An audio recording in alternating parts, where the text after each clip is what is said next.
Assalamualaikum warahmatullahi wabarakatuh. Alhamdulillah.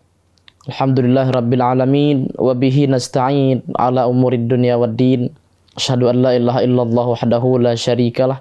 Wa asyhadu anna sayyidana wa nabiyyana Muhammadan abduhu wa rasuluh alladzi mustafa al-mukhtar. Para pemirsa dimanapun Anda berada, sahabat Perti Kurma, percikan tinta kuliah Ramadan. Pada kesempatan ini kita masih membicarakan tentang puasa.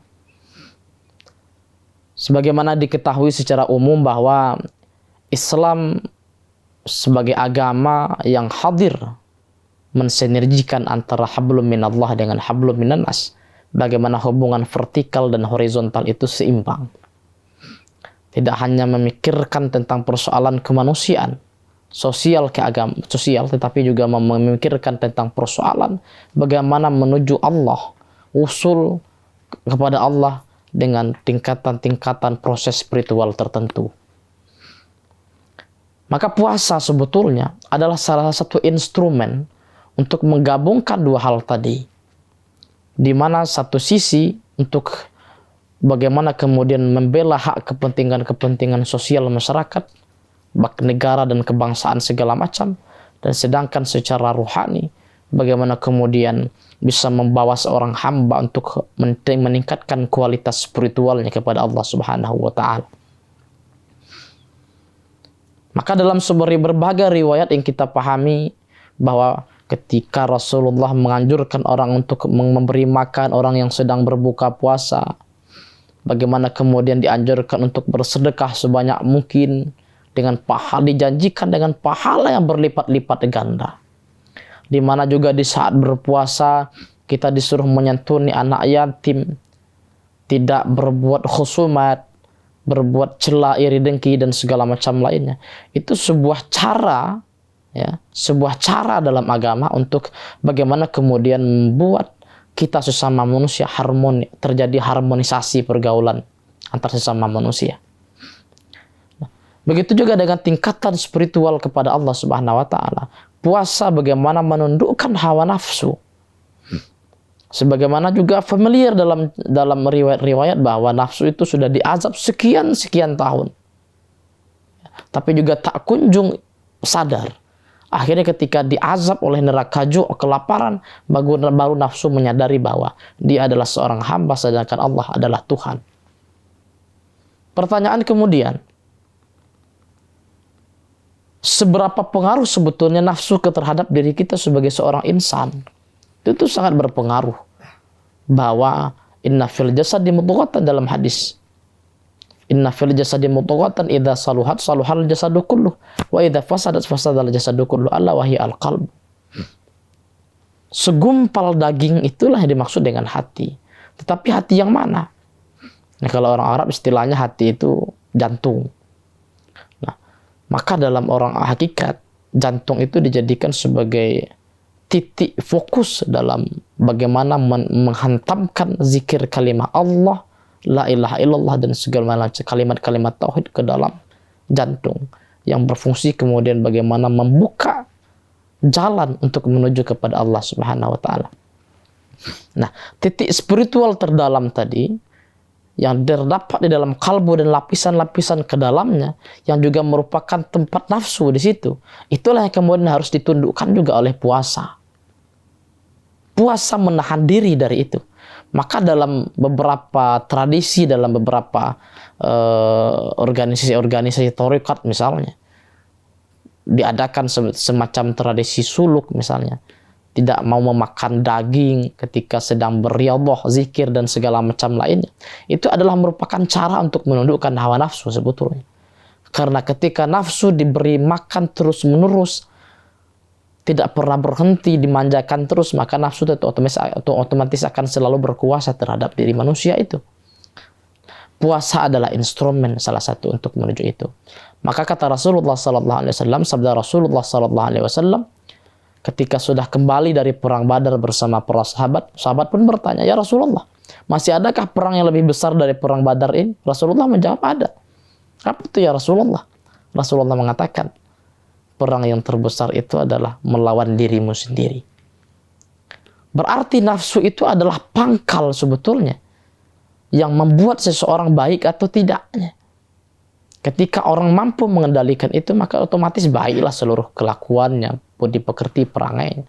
Intinya, Islam bagaimana menyeimbangkan antara hablum minallah dengan hablum minan nas tadi.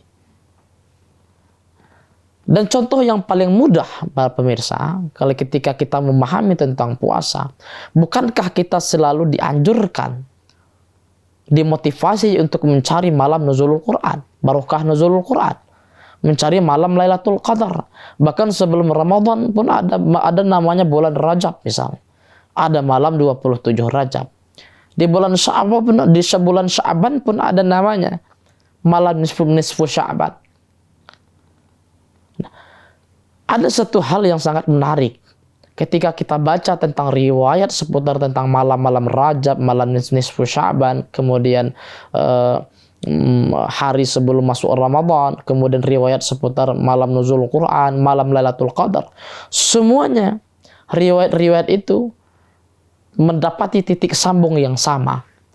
Titik sambung itu adalah bahwa di malam-malam itu semua doa-doa dikabulkan, semua orang yang minta ampun diampuni, semua orang yang meminta tolong diberikan pertolongan, yang meminta doa diijabah, kecuali yang tidak pernah diijabah, yang tidak diampuni adalah orang-orang musyrikin dan musyahid. Siapa musyrik? Orang yang mensyirikatkan Allah. Syirik terbagi dua tentu. Syirik besar dan syirik kecil. Syirik yang zahir dan syirik batin. Syirik jali dan syirik khafi. Orang banyak menyatakan bahwa syirik yang terbesar itu adalah syirik yang besar. Tetapi banyak yang tidak sadar, banyak yang lupa bahwa syirik batin pun jauh lebih berbahaya daripada syirik yang besar itu. Contohnya apa? Ketika kita tidak yakin dengan masa depan, takut dengan rezeki, takut dengan kehidupan sesudah pernikahan misal, itu adalah merupakan suatu ketakutan, kesyirikan kepada Allah secara batin. Artinya, ketika kita memiliki ketergantungan, ketakutan kepada alam semesta dan manusia bukan kepada Allah, pada hakikatnya kita sudah melakukan syirik. Orang yang melakukan syirik seperti ini, di bulan Ramadan pun, di awal Ramadan pun, berdasarkan riwayat Nabi bertemu dengan malaikat Jibril itu ketika mengamini doa, ketika menaiki tangga masing-masing, di mana malaikat Jibril kemudian berdoa tentang jangan terima puasa orang yang musyrik, kemudian melawan kepada orang tuanya, diaminkan oleh Rasulullah. Hakikatnya apa? Hakikatnya di situ jangan musyrik, baik musyrik syirik besar maupun syirik kecil. Dan yang kedua, musyahid. Allah tak akan menerima, tak memberi ampunan kepada orang-orang yang musyahid. Siapa itu musyahid? Musyahid adalah orang-orang yang suka bertengkar, berkhusumat, yang tak mau berbaikan dengan sesama saudaranya, orang tuanya, keluarganya. Riwayat-riwayat seputar ini, baik tentang puasa maupun Lailatul Qadar, menganjurkan kita untuk tak lagi bermusuhan dengan siapapun. Hilangkan semua dendam, benci, iri, dengki. Maka yang harus ditinggalkan adalah salamatus sadar. Dadanya harus selamat. Dan kalau dadanya sudah selamat, tentu ini adalah jalan menuju surga yang paling ampuh. Namun kebanyakan, walaupun dia beribadah, walaupun puasa, tetapi masih saja menyakiti hati orang lain. Apa artinya? Maksudnya bukan tidak boleh berpuasa, bukan sia-sia, tidak. Tetapi ibadah dia kerjakan, menyakiti hati orang pun dia kerjakan. Nah, ini yang kemudian diwanti-wanti oleh riwayat-riwayat oleh Allah dan Rasulullah dalam berbagai firman-firmannya dan riwayat-riwayat dalam hadis Rasulullah SAW, bahwa puasa memperbaiki orang untuk menuju Allah dan memperbaiki dia sesama manusianya. Maka komunikasi, pergaulan, persahabatan dengan sesama manusia itu akan bisa terus kekal abadi